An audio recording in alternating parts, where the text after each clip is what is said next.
Hola, estamos listos para comenzar la lectura del texto que tenemos para hoy, Mateo 24. Vamos a compartir de eso en este devocional y vamos a leer el versículo 1. Dice, cuando Jesús salió del templo y se iba, se acercaron sus discípulos para mostrarle los edificios del templo. Respondiendo él, les dijo, ¿veis todo esto? De cierto os digo que no quedará aquí piedra sobre piedra que no sea derribada. Y es interesante estar respondiendo a él porque no había ninguna pregunta. Bueno, el Señor, sabemos, conoce los corazones de todos y los pensamientos de todos, los tuyos y los míos también. Había terminado de tratar con los israelitas, representados los líderes religiosos, y ahora está solo con los discípulos y les comienza a decir algo del futuro. Y a veces nosotros decimos, hoy me interesaría saber algo del futuro. Bueno, y sabemos algo, que este templo de Jerusalén fue destruido el año 70 después de Cristo por el general romano Tito, que no tiene nada que ver con la carta de Tito. Él era el hijo del emperador de ese tiempo que se llamaba Vespasiano. Y ante una revuelta que hubo de los judíos, los aplastaron literalmente y destruyeron, se quemó el templo, no quedó absolutamente nada. Tanto así que lo que vemos hoy día, por ejemplo, eso es conocido como el Muro de los Lamentos, no era del templo, sino que es un muro exterior al templo, que es lo único que queda. Pero la profecía de Jesús que está acá quedó absolutamente cumplida. Y vienen otras profecías acerca del futuro en adelante, que muchas veces nos preguntamos, ¿y cuándo van a ser? Vamos a orar. Dios, te damos gracias por tu palabra que siempre nos enseña, nos muestra acerca de tu corazón y también de tus propósitos. Y te rogamos, Señor, poder entender lo que tú tienes para nosotros en cada texto, para nuestro corazón, para nuestra vida. En el nombre de Jesús. Amén. Y van a haber algunas preguntas que le van a hacer los discípulos. Decía, vamos, nosotros también tenemos preguntas, ¿no? ¿Cómo hacer el futuro? Mira, dice en el versículo 3, y estando él sentado en el monte de los olivos, los discípulos se le acercaron aparte, diciendo, dinos, ¿cuándo serán estas cosas y qué señal habrá de tu venida y del fin del siglo? Y cuando leemos la escritura tenemos que siempre eh, tomar atención a algunas cositas. Por ejemplo, dice, los discípulos se le acercaron aparte. Entonces lo más probable es que haya estado rodeado de muchos discípulos, pero los cercanos, quizás los 12, lo llaman para hacerle estas preguntas. Y las preguntas son tres. ¿Cuándo serán estas cosas? Y ahí están preguntando cuándo va a ser destruido el templo. ¿Y qué señal habrá de tu venida? Y ahí están preguntando cuándo va a ser la segunda venida. Para, estoy haciendo la explicación de cómo nosotros conocemos esos eventos ahora. ¿Y cuándo será el fin del siglo? Y ahí está hablando de cuándo va a ser el periodo de la tribulación. Ahora, en el contexto de ellos no tenían la información que tenemos nosotros, que nosotros, por ejemplo, sabemos que hoy día hay una iglesia. Ellos no tenían idea de eso, y de hecho Jesús nunca va a hablar de eso.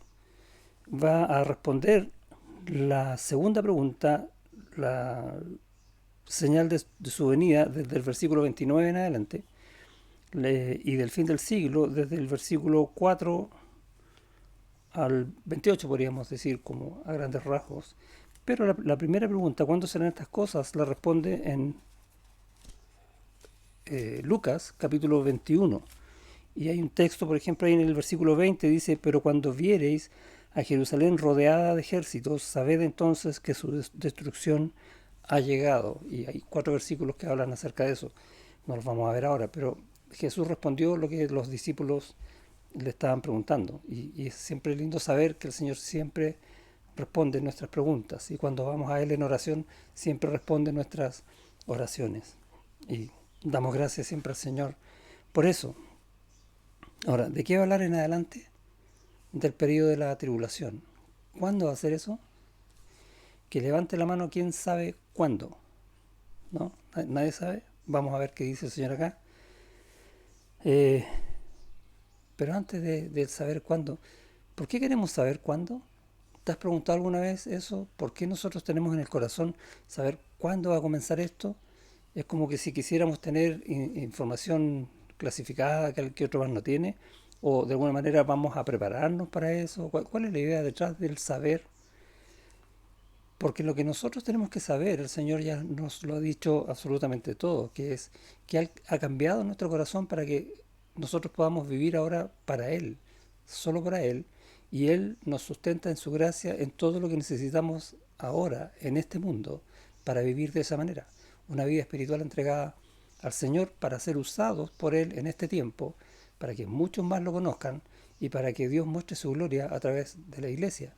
Esa es nuestra vida y a veces como que se nos olvida la importancia que el Señor nos ha dado, siendo nosotros pecadores que no merecíamos esas cosas. El Señor nos ha exaltado a eso, es increíble en poder entenderlo. Y cuando uno ve las cosas en los tiempos, decimos, wow, no hay nada mejor que la iglesia. Y ahí estás tú y ahí estoy yo. Entonces, ¿por qué estamos preocupados de saber cuándo va a aparecer el anticristo, quién va a ser, no sé, cosas de ese tipo, qué es lo que de alguna manera va a nombrar el Señor acá? Porque, y voy a irme a otra carta que está, es primera a los tesalonicenses, la primera carta a los tesalonicenses. En el capítulo 4 sabemos que habla del rapto, y el rapto va a ser antes de la tribulación. Y es un consuelo, dice Pablo, para la iglesia saber que nosotros vamos a estar con el Señor en el cielo antes de que todas estas cosas pasen y vamos a ser consolados, restaurados y glorificados con Él. Es tremendo lo que está diciendo acerca de nosotros. Y de nuevo hago la pregunta, ¿y de qué nos estamos preocupando nosotros de saber quién es el anticristo?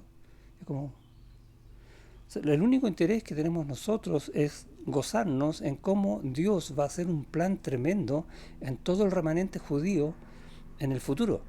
Y la salvación que va a haber en el tiempo de la tribulación va a ser tremenda también. Y cómo se va a predicar el Evangelio.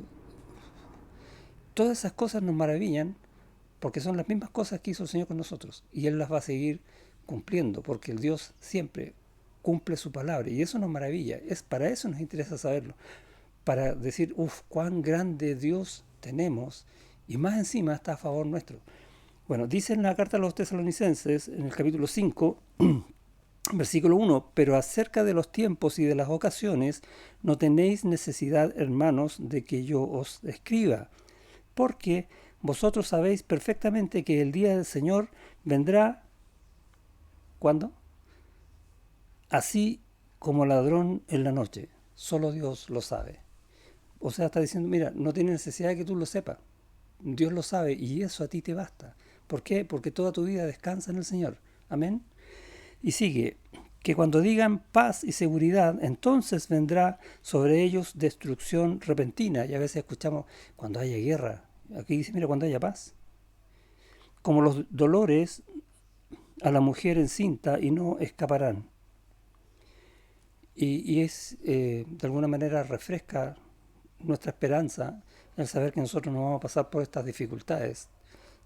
Eh, pero aún así, todas estas dificultades están preparadas por Dios para que muchos otros se conviertan a Él, para que corazones que hoy día están duros sean cambiados.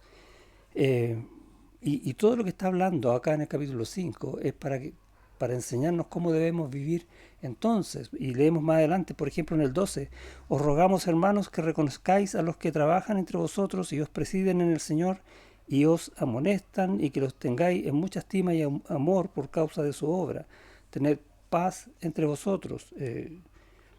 Versículo 16, estad siempre gozosos. 17, orad sin cesar. 18, dad gracias en todo, porque esta es la voluntad de Dios para con vosotros en Cristo Jesús. Y sigue. Él tiene un plan para nosotros hoy, y no es que nos estemos mirando casi como copuchando qué va a pasar en el futuro, ¿no? Vive tu vida en Cristo hoy, porque Dios te tiene hoy para su gloria en donde estás. ¿Ok? Ahora, volvamos a Mateo 24. Lo que está diciendo acerca del futuro a veces cuesta un poco interpretarlo. De hecho, este capítulo es de bastante difícil interpretación. Por muchos años ha sido así y no hay pleno acuerdo entre muchos eruditos respecto de esta fecha es esta o aquí va a pasar esto otro. Pero vamos a agruparlo de la siguiente manera. De los versículos 4 al 8 está hablando del periodo justo antes de la tribulación, y de los versículos 9 al 14 está hablando de la primera mitad de la tribulación, cuando hay paz con Israel y está el anticristo gobernando, y de los versículos 15 en adelante es cuando el anticristo ya se demuestra como tal y hay guerra contra Israel para terminar en los 7 años finales, un periodo más bien corto, con la segunda venida de nuestro Señor. Más o menos ese es el esquema que hay en este capítulo. Perdón, y del 29 en adelante relatando ya la segunda venida. Versículo 4. Respondiendo Jesús les dijo, ¿se acuerdan las preguntas? Eh, ¿Qué señal habrá de tu venida y del fin del siglo? Y va a empezar con esto del fin del siglo.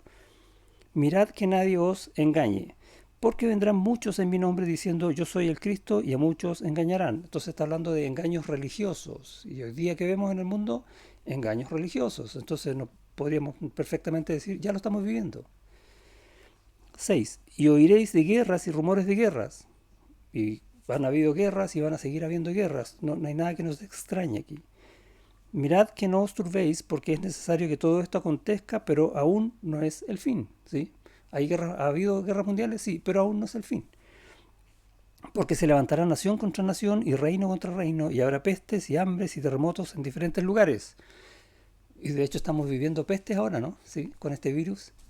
Entonces tampoco debiera extrañarnos de que no es el tiempo. Y han habido pestes en años anteriores también, la peste bubónica, la peste negra, no sé si son las mismas, pero había la gripe española que también fue muy famosa.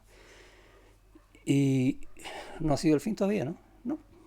Entonces, es este el tiempo del fin, porque hay muchos que dicen con esto del coronavirus que tal vez estemos cerca de los tiempos finales. No lo sé, Dios sabe. Y empezar a ponerle nosotros fechas a Dios es bastante soberbio, creo yo. Eh, Porque todas las cosas Dios las puede cambiar en cualquier momento de nuevo y decir, no era nada. Y vamos a decir, no, en realidad no era nada. Entonces mejor pensar con mesura las cosas y tratar de buscar qué es lo que Cristo tiene para que nosotros vivamos hoy de acuerdo con lo que Él tiene en este tiempo y no especulando acerca de si estamos o no en las fechas estas futuras, ¿no? Versículo 8. Y todo esto será principio de dolores. Y ahí va a comenzar la tribulación. Entonces, dice, os entregarán a tribulación y os matarán y seréis aborrecidos de todas las gentes. Y empieza a decir varios desastres que van a ocurrir ahí. 10. Muchos tropezarán entonces y se entregarán unos a otros y unos a otros se aborrecerán. Sabemos que todos aquellos que vayan a creer no va a estar la iglesia en ese tiempo, ¿sí? ¿Sabemos eso, no? Sí. Entonces los que crean ya no van a ser iglesia, van a ser creyentes, van a ser también aborrecidos como hoy es aborrecida la iglesia por el mundo. Eh, 11. Y muchos falsos profetas se levantarán y engañarán a muchos. Y también vemos que esas cosas ocurren hoy, pero en ese tiempo va a ser mucho más. Esa es la idea. Y por haberse multiplicado la maldad, el amor de muchos se enfriará. Va a ser un tiempo espiritualmente realmente difícil. Por lo tanto, el tiempo que estamos viviendo nosotros hoy es un tiempo de gracia precioso y tenemos que aprender a disfrutarlo. 13.